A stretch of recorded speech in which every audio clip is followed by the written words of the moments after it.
US में कल मिला जुला कामकाज था, लोअर लेवल से रिकवरी अपनी जगह, लेकिन क्लोजिंग सेशन की आपकी स्क्रीन पर बस एक अच्छी चीज ये हो रही है कि आज यूएस के फ्यूचर्स जो है ना, 1/4 से 1/3 आधे % के बीच मजबूती के साथ सेशन की शुरुआत होगी मंगलवार की, इस तरह के इंडिकेशंस दे रहे हैं। और माज, गुड मॉर्निंग, कैसा मूड है भाई? ये जो रिस्पाइट दिख रहा है वाकई इसके पीछे सब्सटेंस है या ये थोड़ा सा फ्रेजाइल मामला है?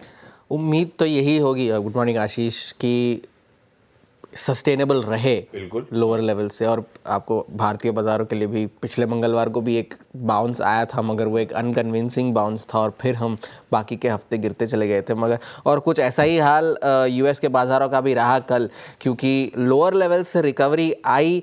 डाउ जोन्स शुरुआत तो गिरावट के साथ हुई थी, मगर फिर बाकी का सेशन बिल्कुल फ्लैट लाइन के ऊपर ही गुजारा है। 350 पॉइंट की बढ़त के साथ बंद हुआ है और लगभग 450 पॉइंट निचले स्तरों से रिकवर हुआ है। नैस्डैक में भी 300 पॉइंट्स की रिकवरी निचले स्तरों से देखने मिली, मगर अभी भी गिरावट के साथ ही बंद हुआ है इंडेक्स। और क्योंकि वो इसलिए क्योंकि एनवीडिया और बाकी सारे जो टेक के शेयर थे उनमें अभी भी गिरावट जारी थी।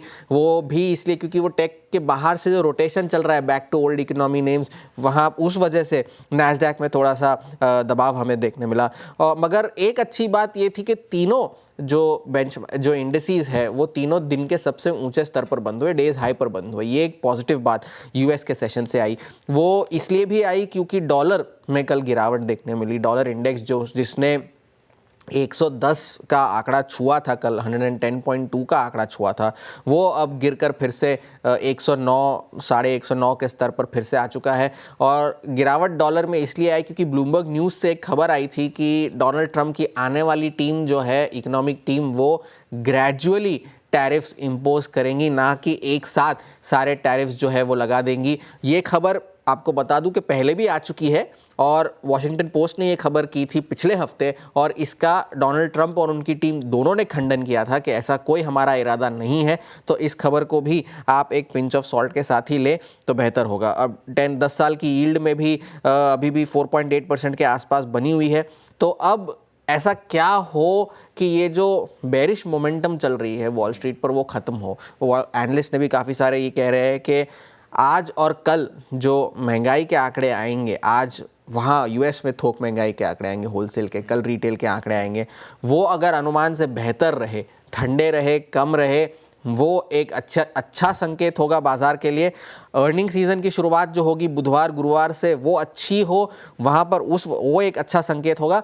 मगर महंगाई के आंकड़े अगर अनुमान से बेहतर आए भी तो फेड को ब्याज दरें काटने का कोई हौसला नहीं मिलेगा, क्योंकि बाकी सारे जो इकोनॉमिक इंडिकेटर्स है वो काफ़ी मजबूत है।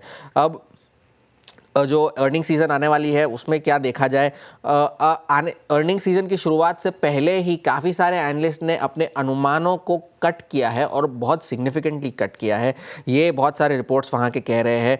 जेपी मॉर्गन, गोल्डमैन सैक्स, मॉर्गन स्टैनली जैसे सारे बड़े बैंक्स जो है उनके बुधवार से इस नतीजे आने शुरू होंगे, तो वहाँ पर नज़र रखनी होगी कि वो एक अर्थव्यवस्था का हाल कैसा है, वो आपको बता सकते हैं कि बैंकिंग सेक्टर का हाल वहाँ पर कैसा है।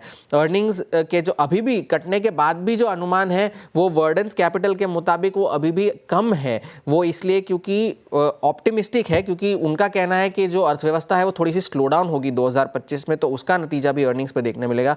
और बैंक ऑफ अमेरिका की एक स्टडी है, उन्होंने ये कहा है कि S&P 500 के जो स्टॉक्स हैं वो नतीजों के बाद 5% इधर डायरेक्शन में जा सकते हैं। तो एक बहुत वॉलेटाइल अर्निंग सीजन का अनुमान वो लगा रहे हैं।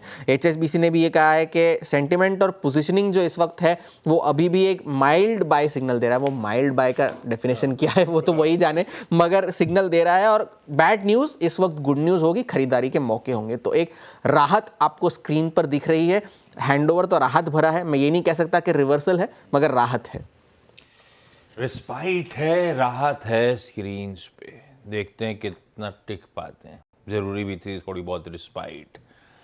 पिछले पूरे हफ्ते पिटाई हुई थी यार, सिर्फ एक मंगल था जो हरे में था। आज भी हरमास बढ़िया संकेत हरे में लेके आए। फिंगर्स क्रॉस, दिन इवेंचुअली हरे में ही हो जाए, समाप्ति, मजा आ जाएगा।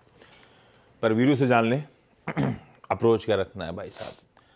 सारे स्तर टूटते चले जा रहे हैं। साइकोलॉजिकली इंपॉर्टेंट 23,000 सामने खड़ा हुआ है। Veeru, good morning. अच्छा, कल का पेन और कल एफआईज ने 5,000 करोड़ रुपए की बिकवाली करी तो डीआईज ने 8,000 करोड़ रुपए की खरीदारी करी। 3,000 करोड़ रुपए नेट इंस्टीट्यूशनल इनफ्लो था। भाई इंडेक्स पे दबाव, चलो एफआईज बेच रहे थे, डीआईज तो ब्रॉडर मार्केट में खरीदारी करते हैं। फिर इस तरह का ब्रॉडर मार्केट का मूड